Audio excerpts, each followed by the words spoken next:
Hi, everyone. Wanted to share with you 3 ways to measure your success on the spiritual path.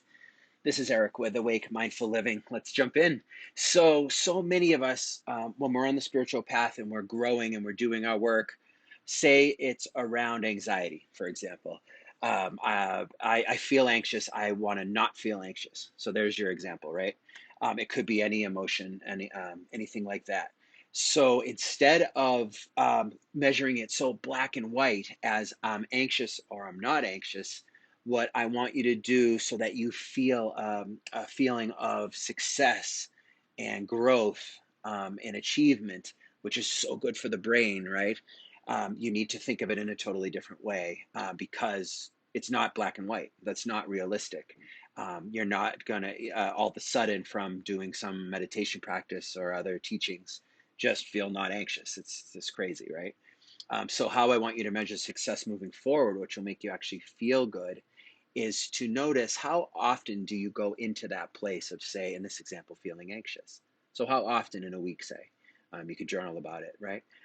When you go into your anxiety, it's not like it's black or white, right? You are really going on a scale of 1 to 10, say. So how 10 is a panic attack, say, and one is like just a little agitated. How deep do you go into that emotion? Is the second one.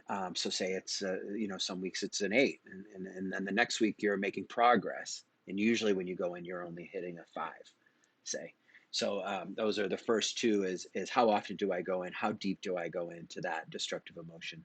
And then the other third part is how quickly do I pull out? Maybe you used to spend a whole day with a massive anxiety attack, and you can't leave your house because you're so stressed, whatever. And now you're going to see progress by that. I pulled out quicker with my new tools, with my new practices. I pulled out within half a day, and then eventually it gets shorter and shorter. So that's the main takeaway today. What I wanted to share with you is 3 ways to measure your success with any spiritual self work kind of practices. Love you. Hope this helps. And I hope to see you at one of our Awake events so we can hang out together or come in for therapy if you like. Okay, bye.